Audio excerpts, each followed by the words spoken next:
यथार्थ लर्निंग के online platform पे आपका स्वागत है।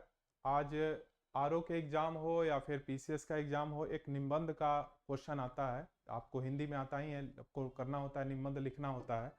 और वैसे भी आतंकवाद इस समय चर्चा का विषय है कि उसके बारे में पता होना चाहिए। कोई भी जो निबंध आता है, चाहे आरओ के मेंस में हो या फिर पीसीएस के मेंस में हो, निबंध लिखने से पहले आपको जो भी आप टॉपिक उठाते हैं, चाहे महिलाओं को लेकर उठाते हो, आतंकवाद को लेकर, पर्यावरण को लेकर जो मामले हैं चर्चा में, उसमें नई नई चीजें जो आ रही हैं उसको इंक्लूड करते जाइए। बार बार लिखिए। निबंध का क्या खासियत है कि रोज एक आध निबंध लिखना चाहिए। बहुत से बच्चों का यह आदत भी रहता है कि कोई भी जीवनी या कोई भी चीजों को लिखते हैं, वो भी गलत नहीं है, लेकिन उसी को थोड़ा सा अगर बदल दें, उसको बदल कर यह कर दें कि कोई टॉपिक को उठा लें, जैसे आतंकवाद हो गया, बेरोजगारी हो गया, गरीबी हो गया, भुखमरी हो गया, कोई भी एक टॉपिक उठाइए और यह देखने का प्रयास करिए कि ये समस्या कहाँ तक है। जैसे अगर आप आज का टॉपिक है आतंकवाद, तो ये एक ग्लोबल समस्या है। ये केवल भारत की समस्या नहीं है, अमेरिका जैसा देश, फ्रांस हो, हर लोग इसके शिकार रहे हैं और एक तरह से कहा जाए तो इसके जिम्मेदार भी रहे हैं। शिकार भी हैं और जिम्मेदार भी हैं। क्योंकि आपको पता होना चाहिए कि आतंकवादी जो होते हैं बहुत हिंसात्मक होते हैं, हिंसा करने वाले। उनका उद्देश्य तो कई अलग अलग हो सकता है, लेकिन ओवरऑल एक ही चीज होता है कि निर्दोषों की, मतलब उनका शोषण हो, चाहे उनकी हत्या हो, चाहे उनका जो भी हो। तो एक चीज यहाँ ध्यान दीजिए कि आतंकवाद मुख्य रूप से तो कई प्रकार हैं। खास करके राजनीतिक आतंकवाद, धार्मिक कट्टरता और गैर राजनीतिकवाद आतंकवाद है। इसको आप हेडिंग के तौर पे लिख सकते हैं, उस पर कई चीजें जोड़ा जा सकता है। और आतंकवाद को रोकने के कुछ उपाय भी और भी हैं, लेकिन मुख्य रूप से गैर कानूनी रोकथाम अधिनियम है, ये सब 1967 में बना। राष्ट्रीय सुरक्षा अधिनियम 1980 में, आतंकवादी और विघटनकारी गतिविधियां 2002, उचित खुफिया तंत्र का भी विकास करना होगा, बढ़ाना होगा। जाहिर सी बात है, इस बार जो हुआ है वो भी उसका कारण है। सशस्त्र बलों को उचित प्रशिक्षण भी जरूरी है, क्योंकि आप देख रहे हैं आतंकवादियों के पास लेटेस्ट हथियार रह रहे हैं और हमारे जो सैनिक हैं, अभी बहुत से ऐसे कंट्रियां हैं जिनके पास वो लेटेस्ट चीजें नहीं मिल पाती हैं, तो वो उसका सामना नहीं कर पाते हैं। अभी देखे हैं पहलगाम में भी जो सुरक्षा की भी काम, वहां पे अगर कमी तो माना जाएगा कि सुरक्षा की भी कमी रही है, तो वारदात हो जाते हैं। एक चीज यहाँ पहले समझिए कि आतंकवाद होता क्या है। तो इसका सटीक परिभाषा अगर आप यही कह सकते हैं कि आप जो भी सेक्टर हो, जो भी उद्देश्य हो, इसको समझने के लिए पहले एक चीज समझिए। जैसे इनका उद्देश्य क्या हो सकता है, इनका उद्देश्य क्या हो सकता है, और ये उसके बाद उस उद्देश्य की पूर्ति के लिए किनको अपना हथियार बना सकते हैं, एक ये कॉन्सेप्ट हो सकता है। तो आतंकवादियों का तरह तरह का उद्देश्य है।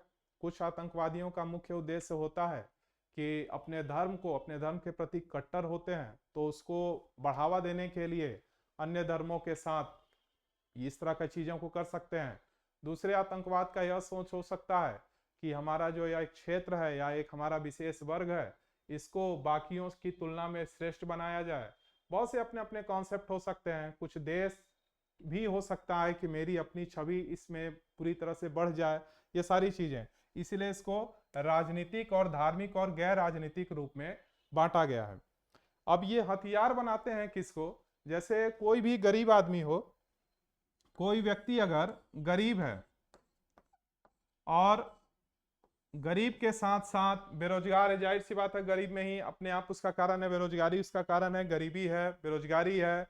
जब वो गरीब और बेरोजगार होता है तो उसको आतंकवाद में शामिल कर लेना, आतंकवादी जो होते हैं उसको अपना हथियार बनाने में उनको आसानी हो जाता है। कुछ पैसे दिए, खर्च किए, जिसके कारण वो बहुत से आतंकवादी गतिविधियों पे खुद जुड़ जाते हैं, जो कि पहले बेकसूर होते हैं, बाद में आतंकवादी बन जाते हैं।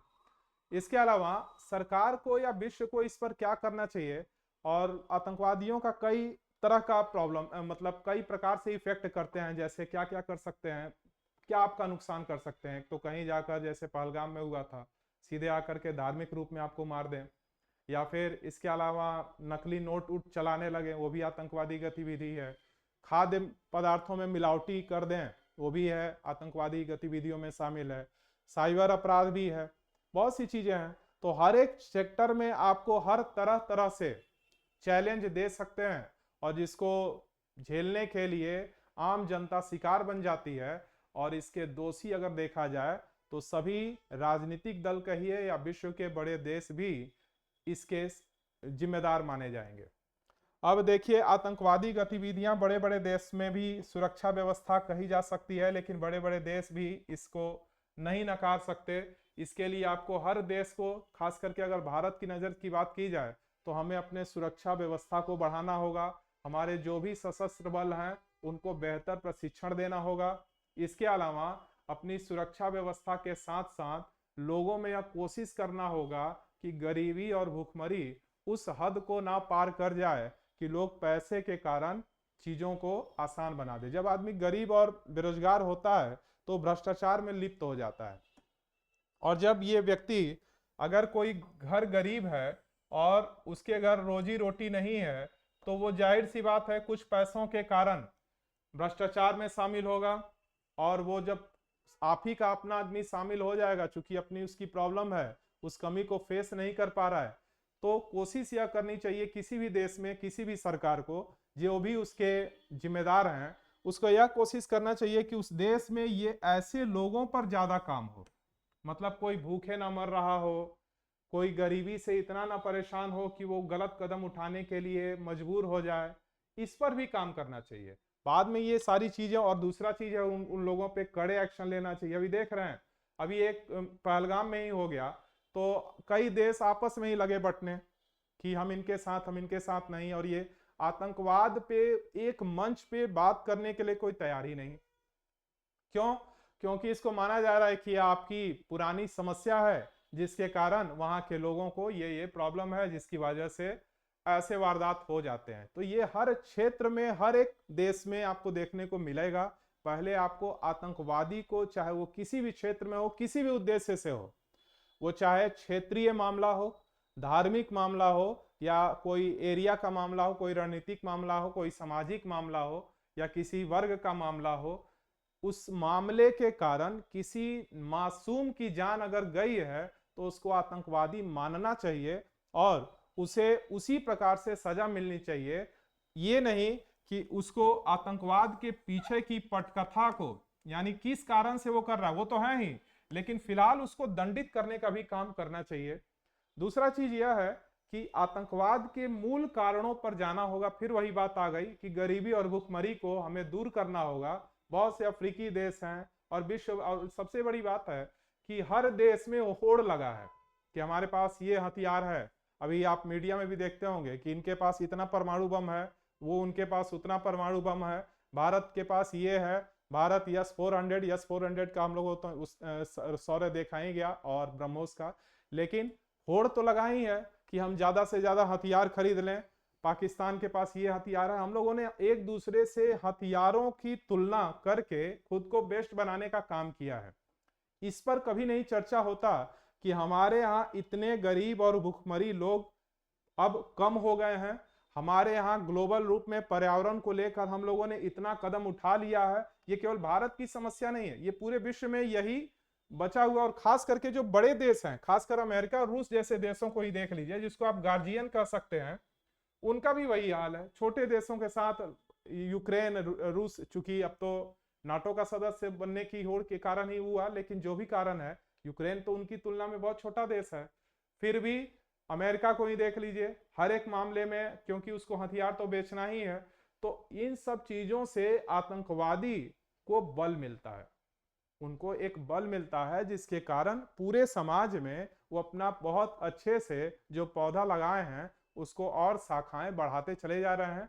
इस शाखा को काटने के लिए आपको अपनी मूल समस्या के साथ साथ उनसे लड़ने के लिए, अब सोचिए साइबर क्राइम इस समय इतना ज्यादा बढ़ चुका है कि पुलिस के लिए भी और क्राइम विभाग, जो भी खुफिया एजेंसी हैं, उनके लिए भी सिरदर्द और चैलेंज है। एक रोज नए नए चैलेंज उनके सामने आ जाते हैं, और उस पर हम अपनी पकड़ उतनी मजबूत नहीं कर पाते, हम लोगों से एक कदम आगे ही रहते हैं। कुछ वारदात हो जाता है, बाद में होता है कि सुरक्षा चूक हुई या क्या हुई, वो भी एक उसका कारण है, फेलियर है। तो ये सारी चीजें जब तक आप उसको बेहतर नहीं कर पाएंगे, आप कुछ भी निवारण करेंगे, ये सारी चीजें करेंगे, हम लोग हथियार कर लें या कुछ भी कर लें, उस पर वो चीजों को बंदिश नहीं किया जा सकता, रोका नहीं जा सकता। और आतंकवादी हर एक जगह आपको देखने को मिलेगा कि आप कई बार देखते होंगे कि मुद्राओं का चलन बार बार बढ़ जा रहा है, मुद्राओं को मतलब नकली नोट, इसके बाद आपको देखेंगे नकली खाद्य पदार्थ डाल दें, कुछ भी करके अपनी घटनाओं को वो अंजाम दे देते हैं। केवल यही नहीं कि बम ही फोड़ करके लोगों को मार दें, ये सब भी वारदात होते रहते हैं और लोग पकड़ते रहते हैं। कुछ लोग किसी को भ्रष्टाचार, एक चीज जान लीजिए कि आतंकवाद का ही छोटा भाई कहिए इसका भ्रष्टाचार, क्योंकि भ्रष्टाचार भी क्या है, एक प्रकार से आतंकवाद का ही छोटा भाई है, जो किसी भी देश को, किसी भी राज्य को, किसी भी परिवार को पूरी तरह से बर्बाद करने की क्षमता रखता है। इनडायरेक्ट रूप से यह दिखता नहीं आतंकवाद की नजर में, लेकिन उससे यह थोड़ा भी कम नहीं है। और इन दोनों का सबसे मूल कारण है ऐसे लोग जो गरीब हों, भूखमरी के हों, बेरोजगार हों, वो इनको थोड़े से पैसे मिलते हैं तो इन चीजों को फेस कर जाते हैं। तो देखिए, एक हम लोग अपने वापस मूल चीजों में आइया जाए कि निबंध के लिए क्या किया जाए।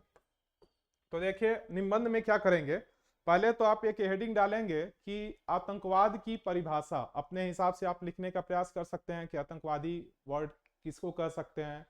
1931 में भी 1831 में भी इसका जिक्र हुआ था एक बार, तो इसका जिक्र करेंगे। आतंकवाद का मुख्य उद्देश्य क्या है, इसके रोकने के कौन कौन से उपाय हैं, तो आप कुछ भी कर सकते हैं, सुरक्षा व्यवस्था में बढ़ावा या फिर जो एक्ट बनाए जा रहे हैं, इसके कारण क्या क्या हैं, तो गरीबी, भूखमरी, बेरोजगारी ये सब है ही।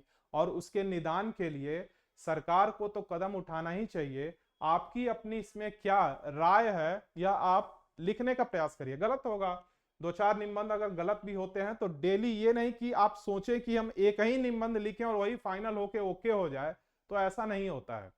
आपको कई निबंध लिखने होते हैं, एक ही पटकथा को बार बार लिखना होता है। एक बार लिखिए, फिर उसमें कुछ सुधार लाइए, फिर उसमें कुछ सुधार लाइए, उसको और सारांश करिए। पहले लिखेंगे 3-4 पन्ने का, फिर बढ़ता ही जाता है, लगता है कि ये भी नहीं लिख पाए, ये भी नहीं लिख पाए, ये भी नहीं लिख पाए हैं।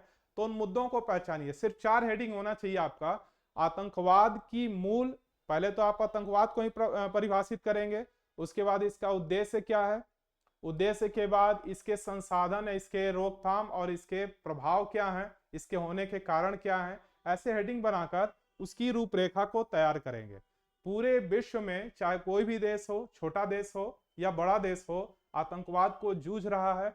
और उससे एक कदम जब लोग पूरे देश मिलकर के नहीं आएंगे, कई संस्थाएं तो बन रही हैं, परिभाषाएं भी हर देश अपनी अपनी तरीके से दे रहा है, लेकिन उसका सही निष्कर्षण जब तक नहीं निकलेगा, ये चीजें होंगी। पाकिस्तान में चाहे वो आप किसी भी आतंकवादी को मार दीजिए कि इस संगठन का ये मुखिया है, हमने इतने आतंकियों को मार दिया, आप आतंकियों को मार देंगे, फिर नया एक आतंकी आकर खड़ा हो जाएगा। तो आप जब तक आतंकियों को मारकर आतंकवाद को नहीं समाप्त कर पाएंगे, जब तक उनके मूल उद्देश्यों को आप समाप्त नहीं करेंगे, ये समस्याएं बनी होंगी। और यह सिर्फ भारत की समस्या नहीं है, इसको पूरे देश को, पूरे विश्व को एक मंच पे आना चाहिए। ये सारी चीजें आप निबंध में अपनी तरह से दर्शाने का प्रयास करेंगे। ठीक है, इसमें कुछ समझ में आया हो तो निबंध जरूर लिखिएगा। और ऐसे ही कोई भी टॉपिक हो, केवल आतंकवाद ही नहीं, जिन मुद्दों को, जो सोशल समस्याएं हैं, चाहे वो विश्व की हो, उस पर आपको अपनी राय रखनी चाहिए। और एक निबंध, जो भी लड़के को लगता है कि हाँ मेरा मेंस हो सकता है, प्री हो जाएगा, मेंस में तो हमको बैठना ही है, वो अभी से शुरू कर ले। जुलाई के बाद आपको उतना स्पेस नहीं मिलेगा।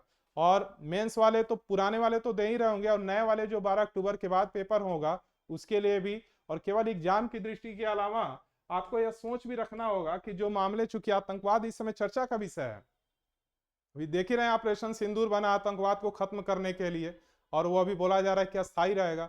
तो ये सब चीज चर्चा का विषय है, तो चर्चा का विषय है तो इसमें निबंध आना पक्का है। तो पहले से ही उस पर आप सजग रहिए। उसके बाद जो दूसरा मामला है, फिर तीसरा मामला है, चीजों को पहचानने का प्रयास करिए कि कौन से मुद्दे और हैं जिस पर लिखा जा सकता है। पहले तो पर्यावरण ही था, कुछ अब नए मामले हैं। आतंकवाद पहले भी था, ऐसा नहीं है कि नहीं है, लेकिन इस समय चर्चा का विषय है, इसलिए यह क्वेश्चन आने का ज्यादा इसमें चांसेस है। एक निबंध तो आना ही है, 3 उसमें रहते हैं, उसमें सेलेक्ट करना होता है, एक आपको इसको करना होगा। चलिए ठीक है।